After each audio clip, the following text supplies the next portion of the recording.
Hello, folks. I am this guy, Karsten.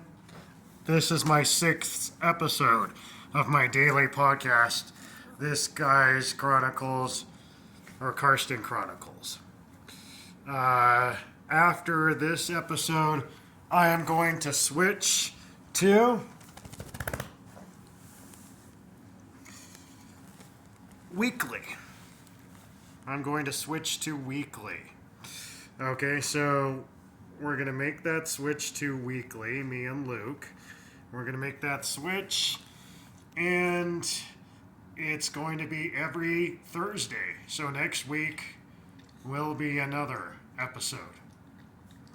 So these first 6 episodes was to simulate a week of daily episodes as a parody of daily episode shows to show how stupid they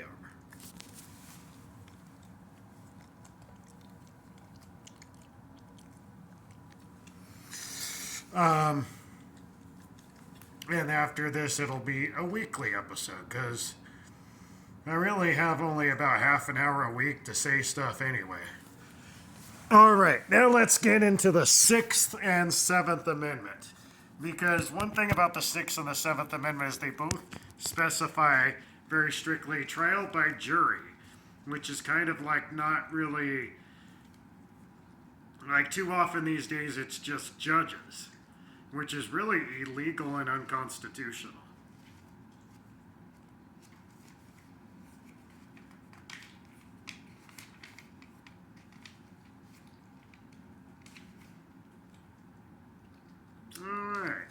Amendment 6. In all criminal prosecutions, the accused shall enjoy the right to a speedy and public trial by an impartial jury of the state and district wherein the crime shall have been committed, which district shall have been previously ascertained by law, and to be informed of the nature and cause of the accusation, to be confronted with the witness is against him, to have compulsory process for obtaining witnesses in his favor, and to have the assistance of counsel for his defense. All right. So, in all criminal prosecutions. Now, I really think, I read criminal, I read that very broadly. I read everything. So,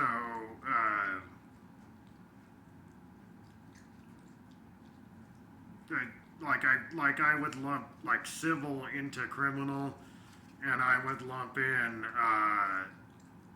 like infractions and stuff, like fines. Everything needs a trial by jury. Amendment 7. In suits of common law, where the value in controversy shall exceed $20, the right of trial by jury shall be preserved, and no fact tried by a jury shall be otherwise re-examined in any court of the United States than according to the rules of common law. So again, I read common law as all law. No difference. Common law to me is all law. So if you think common law is all law and criminal prosecutions is essentially like every violation, then really the 6th and the 7th, there's not really a whole lot of difference between them. Amendment 9. We talked about the 8th Amendment before. Amendment 9. The enumeration in the Constitution of certain rights shall be construed to deny, not to deny, let me start again. Amendment 9. The enumeration in the Constitution of certain rights shall not be construed to deny or disparage others retained by the people. So I read that to mean people have every right that exists. Amendment 10.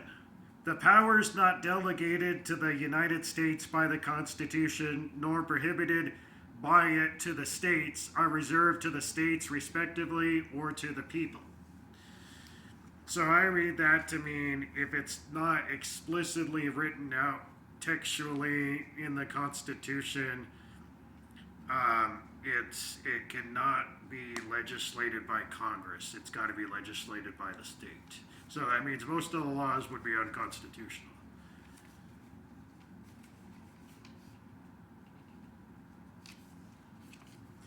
All right, Amendment 14. We talked about 12 and 13 before. Amendment 14. Section 1. All persons born or naturalized in the United States are subject to the jurisdiction thereof, are citizens of the United States and of the state wherein they reside. No state shall make or enforce any law which shall abridge the privileges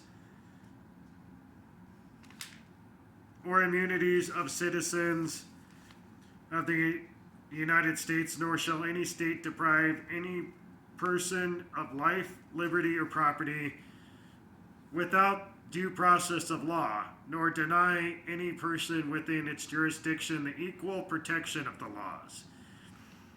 Section 2. Representatives shall be appointed among the several states according to their respective numbers, counting the whole number of persons in each state, excluding Indians not taxed. But when the right to vote in any election of the choice of electors for President and Vice President of the United States, representatives in Congress, the executive and judicial officers of a state, or the members of the legislature thereof, is denied to any of the male inhabitants of such state, being 21 years of age and citizens of the United States, or in any way abridged, except for participation in rebellion or other crime, the basis of representation thereon shall be reduced in the proportion which the number of such male citizens shall bear to the whole number of male citizens 21 years of age in such state. Section 3. No person shall be senator or representative in Congress or elector of president and vice president or hold any office, civil or military, under the United States or any state who, having previously taken an oath as a member of Congress or as an officer of the United States or as a member of a state legislature, to as an executive or judicial officer of any state to support the Constitution of the United States, shall have engaged in insurrection or rebellion against the same, or given aid or comfort to the enemies thereof. But Congress may vote of 2/3 of each house remove such disability. Section 4. The validity of the public debt of the United States authorized by law, including debts incurred for payment, pensions, and bounties for services in suppressing insurrection or rebellion, shall not be questioned, but neither the United States nor any state shall assume or pay the debt or obligation incurred in aid of insurrection or rebellion against the United States, or any claim for the loss of emancipation of any slave, but all such debts, obligations, and claims shall be held illegal and void. Section 5. The Congress shall have the power to enforce by appropriate legislation the provisions of this article.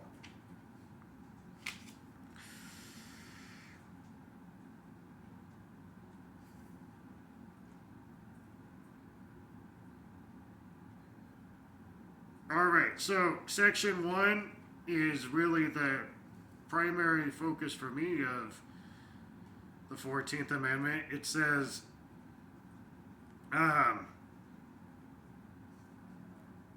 especially where it says, no state shall make or enforce any law which shall abridge the privileges or immunities of citizens of the United States, nor shall any state deprive any person of life, liberty, or property without due process of law, nor deny to any person within its jurisdictions the equal protection of laws. So I read that to mean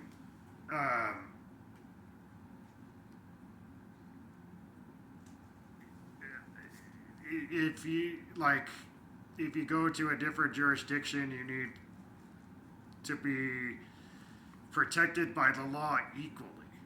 So, for instance, if something is illegal in one jurisdiction but legal in another, it's really legal in both jurisdictions. So, really, you go by the least restrictive laws. So, it's the Amendment 14 is in conflict with Amendment 10. And Amendment 10 says the states can make their own laws, but Amendment 14 really says really is talking about equal jurisdiction.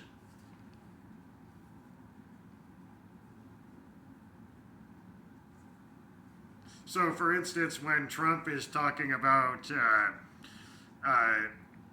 the Second Amendment being applied to state laws, and those state laws are invalid or unconstitutional,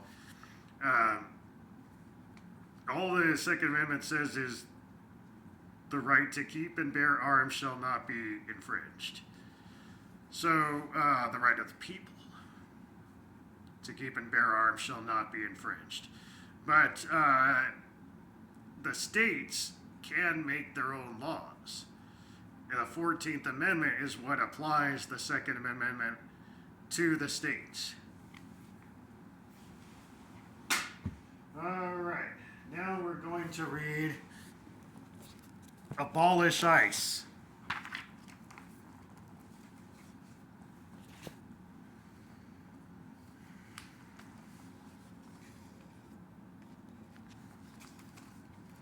Abolish ICE.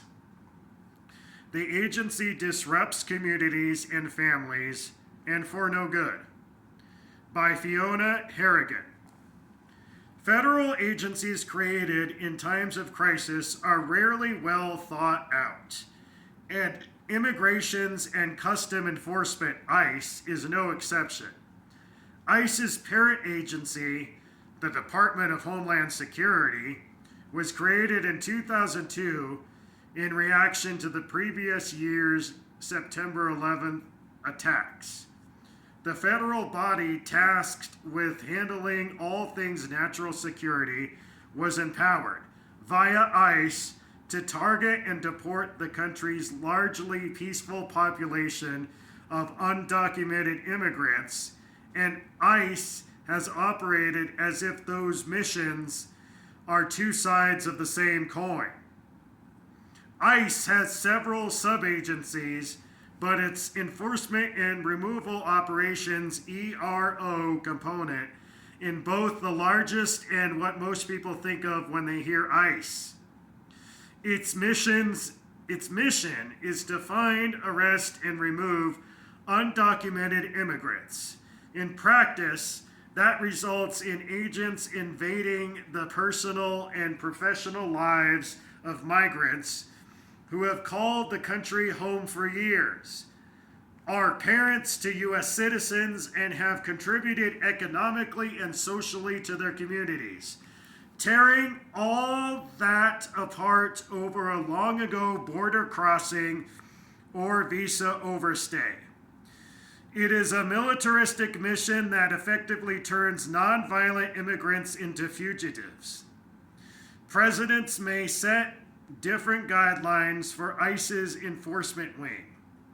Some presidents have prioritized their removal of violent offenders and people deemed national security threats, deprioritizing those without criminal records or with only minor charges. But President Donald Trump broadened ICE's enforcement mandate significantly, essentially making all undocumented immigrants targets for removal. Under those terms, ICE carried out controversial and mind-boggling enforcement activities against migrants who couldn't possibly pose a risk equal to the force used against them. There are countless such stories. An undocumented man driving without his license was bringing his pregnant wife to a scheduled cesarean section when ICE took him into custody. ICE fought to send Iraqi Christians back to a homeland where they feared persecution. It deported the caretaker of a 6-year-old paraplegic boy. Far from just targeting undocumented immigrants, ICE has swept up people of all immigration and residency statuses, from arresting a long-time legal permanent resident who was tending his lawn to mistakenly deporting dozens of U.S. citizens. Those stories may ebb and flow from administration to administration, but the potential for abusive enforcement is always there. ICE has routinely shown itself to be an overreaching and unaccountable agency. Georgetown University Center on Privacy and Technology found that ICE has scanned the driver's license photos of 1 in 3 American adults and could access the driver's license data of 3 in 4 American adults. The agency boasts a long history of impersonating police officers, abusing immigrants in ICE detention, and building a vast surveillance network of data purchased from brokers on other legally questioned means. Reported Electronic Privacy Information Center Counsel Jake Weiner. ICE's budget and steadily increased since the agency creation in 2003, from $3.7 billion, $6.4 billion in current dollars, to $9.1 billion in FY 2024. The ERO's workforce has nearly tripled in the same time period, reaching 7,711 in FY 2024. It's worth asking tough questions about the return on investment, but few politicians are willing to do so because they largely view ICE as an indispensable tool. Many of the issues ICE purports to address would be better solved by overhauling the U.S. immigration system. The country's undocumented immigrants are overwhelmingly a benefit, not a liability. It makes far more sense to bring them out of the shadows by providing a pathway to citizenship than to use government force to upend their lives. Reducing the incentives that drive illegal immigration, such as expanding work visa pathways and streamlining visa and green card processing, would further reduce whatever issues ICE currently thinks it must solve.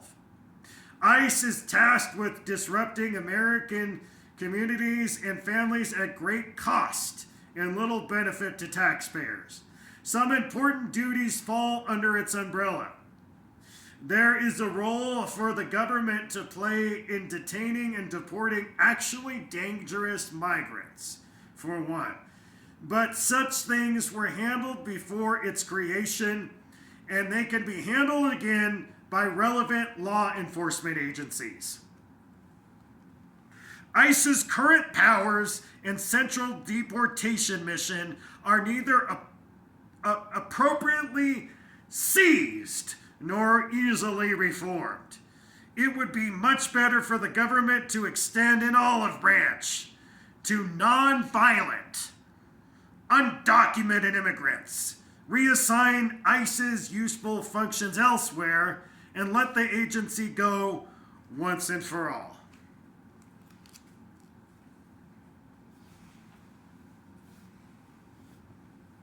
So we've got to make sure that we are that we don't turn ourselves into the Germans and have these concentration camps like existed in 2017, where they had family separation, and family separation is really not all that conservative. And I'm also saddened to hear that Mike Huckabee is going to be ambassador to Israel, because I worry that he doesn't give a shit about the Palestinians. I hope he proves me wrong, but I really worry that he doesn't give a shit about the Palestinians. So I really hope he proves me wrong, because they surround Palestine and they just go in there and execute people randomly every day. So it's I mean, there's your one state solution. It's like Purdue.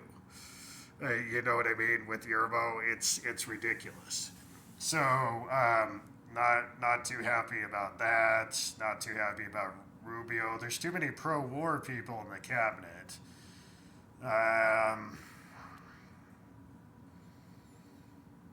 I'm happy to hear about Tulsi Gabbard. Just was hoping to hear about more anti-war people, and this need for an immediate roundup is very, very concerning. Very, very, very concerning. I think Luke is concerned, and it's not what he hoped for with Trump. You know, he's like, is Trump going to round us up? You know? Very, very, very concerning. But anyways, let's read today for day by day.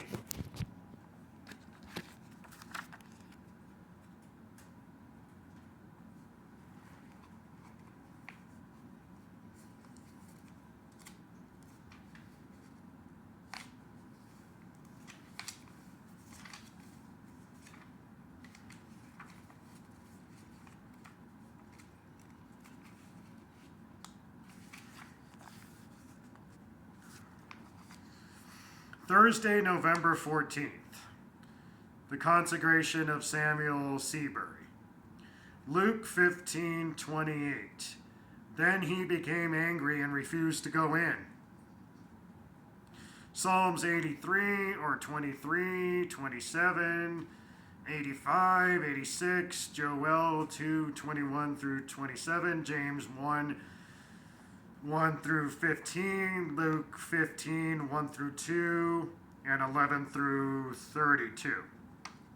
Of all the moments in the prodigal son story, this is the one I identify with most readily. It might be wrong of me, but truth be told, I have always seen myself as the older brother. In my mind, I have been faithfully working in the field while my younger siblings are squandering what they have been given. Perhaps I recognize myself in the oldest child, but I think the connection might go deeper too. For many of us who have come to church each week, we might feel like the eldest brother. We might feel as if we are invisible in our efforts. Because of his resentment, the eldest brother became angry and refused to join the celebration. He missed the chance to experience the feast, and the music and dancing was there for him too. In his self-righteousness, the elder brother denies himself joy. I hope I don't fall into the same trap. Pray for the Diocese of Khartoum, Sudan. Moving forward, are you angry and refusing to participate in some space in your life? Is it an invitation waiting for you too, if you can set aside your resentment and anger?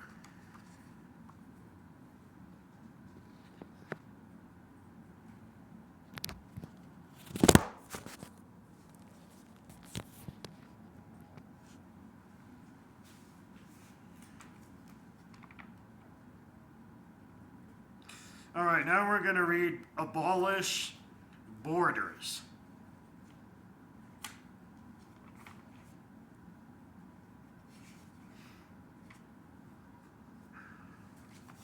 Abolish borders. Lines drawn by government don't have moral magic, by Christopher Freeman. You've probably moved across state lines at some point in your life. Maybe it was to attend college or take a higher paying job. Maybe you wanted to live closer to friends and family after having kids or to join a new religious or political community. It could even be as simple as deciding to move from Dallas to Philadelphia because you prefer attending the home games of a successful football team. No right-minded person would have the government interfere with any of this. If a business offers you a job and you accept, that's between you and the business, not you, the business, and the state. The same goes for buying a house from a willing seller or joining a welcoming religious congregation. To borrow from Robert Nozick, these are capitalist acts between consenting adults. Granted, these capitalist acts took place across state borders, but so what? The rights to offer and take jobs, buy and sell property, and assemble freely don't depend on your location relative to a government-drawn line. If a government-drawn line within your country don't possess the sorts of moral magic that voids your rights, why would government-drawn lines between countries? Maybe you think the difference is that free movement within the United States is legal, but free movement into the United States is not. As some say, they support legal immigration, but not illegal immigration. I'm not convinced by that. Did you know it's illegal to leave New York with a used burlap bag? I've never heard someone say they support legal used burlap bag transport, but oppose illegal used burlap bag transport. Why not? Because it's bad law. Simply establishing that something is illegal then doesn't establish that it's wrong. Some worry newcomers might have objectionable views, and so allowing free movement into the U.S. could push the country towards worse policies. For one, there's evidence that increased immigration actually slows the growth of government. But even setting that point aside, you probably don't endorse the general idea of violating rights to reduce the chances of rights violations in the future. You could burglarize your neighbor's house for the money needed to buy a security system that would prevent 2 burglaries at your home, but most libertarians would balk at this. You'd be violating property rights to protect property rights. Immigrants don't always have libertarian views, but neither do natural-born citizens. So there's no reason to expect this coercive push to promote particularly political outcomes to stop at the border. An increasingly popular objection to open borders starts with the observation that the state may regulate how public property such as roads can be used. So if the state decides to restrict immigrants' rights to the roads they need to move around the country, it's within the rights to do so. Even if you're in favor of road privatization, you should think the state can impose some regulations on the use of public roads in the world we actually live in. For instance, you can't drive the wrong way down a street. That said, the state may impose whatever regulations it wants. For instance, the regulations shouldn't be needlessly restrictive. Imagine that voters elect leaders so hostile to poetry that they empower the police to stop any old car that's found to be transporting a poet on a public road. This policy would be obviously unjust because it violates private property rights and freedom of association, and the same would be true of state interference with your choice to transport an immigrant in your car on a public road. Perhaps the most common objection to open borders is that immigrants who consume state benefits will decrease citizens' taxes. In short, they say we can't have open borders with a welfare state. In fact, the various estimates of the net fiscal impact of immigration are, as the Cato Institute Alex